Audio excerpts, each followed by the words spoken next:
We know that city of Cape Town, of course, is running out of land where to bury loved ones. Ashraf Cassiem is a community activist from Tafelberg, joins me on the line now. Ashraf, a very good morning and welcome to the show.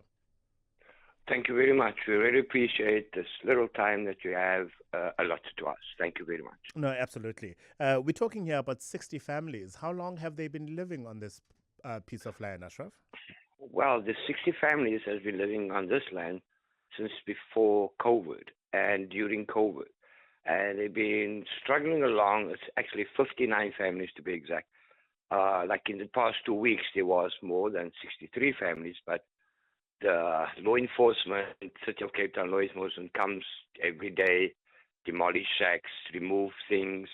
So there is now 59 families. So the thing is, this is not the first interdict of any family in Mitchells Plain.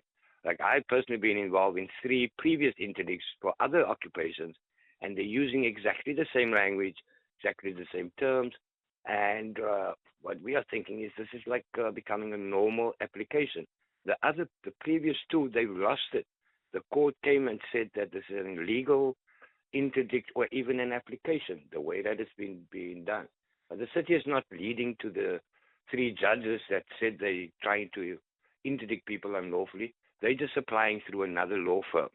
So this has been going on for the past 4 years, up until George, Neisner, Karatara, it's a small village, but they tried to implement such an interdict as well. So it's not the first time that this interdict of this type has been attempted. And what we are saying is there's a clear law. The court even says this. It's a clear law. It's called PI. If you want to evict people, you have to use PI, Prevention of Illegal Evictions from Unlawfully Occupied Lands Act. And they are refusing. They're saying that it's too much money. Our argument is if you're going to build a cemetery here, then obviously you have to go through PI. Why are they trying to criminalize the families before attempting to use a legal process that they're supposed to use? The only legal process that they can use is the Prevention of Illegal Eviction from Unlawfully Occupied Lands Act. I'm going to play devil's advocate here for a second, Ashraf, Yes. and say that they have no right to the land. This land was designated as a sports field, which means that community members in Mitchells Plain have not been able to use this field as a place to play sports because of now the 59 families that continue to occupy the space. That would be a good argument from the city side, but it's not an argument because the soccer field is massive. Compared to where the 59 families are living, it's almost like 90% of the field is open. So there's nobody's stopping sports from happening. Nobody's stopping. There's some churches that come there. There's different people that use the field. The people that we are talking about, the families that we are talking about, is only occupying less than a quarter of the field. And it's not even on the field. It's in the bushes next to the field. It's just that this is part of the act that's been allocated to become a cemetery.